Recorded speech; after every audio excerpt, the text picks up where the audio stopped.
But first, a shocking confession tonight from a former detective in the Maricopa County Attorney's Office. He told police he strangled his wife to death. Tonight at 8, we have learned this former MCAO employee has been charged with second-degree murder. We also have new information about him tonight from a former colleague and more details on what his confession means for the case moving forward. Our true crime correspondent Briana Whitney joining us live with the latest. Interesting case here. Yeah, this is a pretty wild story, not one we expected to be reporting today. This is a pretty unexpected huge fall from grace for John Byrd, who's focused much of his efforts as a detective in the county attorney's office, ironically, on domestic violence prevention. Now we're learning more about his background and who called police worried about his wife, Elizabeth Byrd. From a detective upholding the law and protecting victims to accused killer following a murder confession. It was a shock to those who knew and worked with John Byrd. His former colleague telling us tonight, this demonstrates the hidden nature of domestic violence. You never know what happens behind a closed door. Court documents revealing Byrd told police he had been struggling with mental health lately, and a switch just flipped during an argument with his wife at their Mesa home Wednesday night, and he strangled her to death.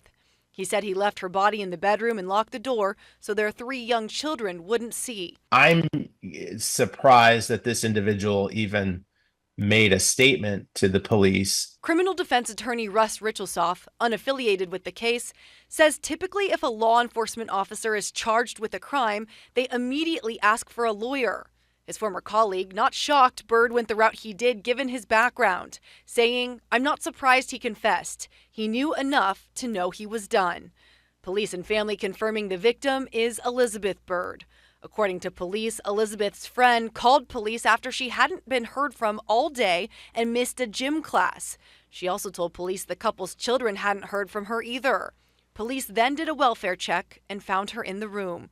Byrd's former colleague saying tonight, he was very passionate about helping crime victims seek justice. That's reflected in a write-up MCAO did last year during Black History Month, highlighting his dedication to helping domestic violence victims. Richelsoph says the fact Byrd was on medical leave from work and talked about mental health issues will likely be a factor in the case going forward. Guilt really isn't the issue. It's more an issue of, why did this happen? Can we explain this? Are there mitigating factors that would justify a reduced sentence? I would say that would be the case here based on what I'm reading. He says John Byrd's career heightens the public's interest in this case, expecting it to be high profile from beginning to end. They want to know that the police who are in charge of enforcing the laws are abiding by the laws, and if they're not, that they're being held accountable. The Maricopa County Attorney's Office says they are in the process of ending John Byrd's employment. Because he worked for MCAO, the investigation is now being prosecuted by the Pinal County Sheriff's Office.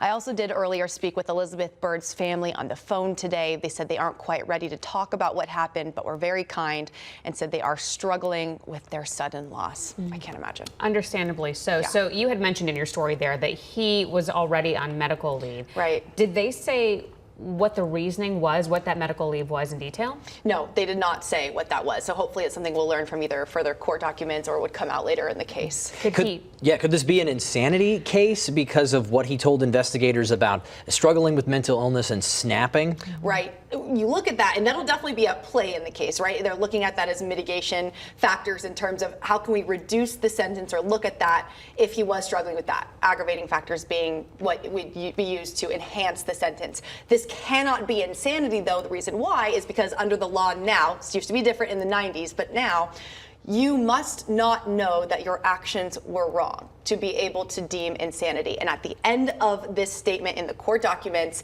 it says in words, he said he knew what he did was wrong. That right there means he knows that his actions were not okay, and he can understand the magnitude of them. That cannot then be used as an insanity defense. And at the end of the day, these kids essentially lost both parents. They're very young. Yes, Yeah. it is extremely heartbreaking. Thinking of their families tonight, Briana, Yeah. thank you. Yeah.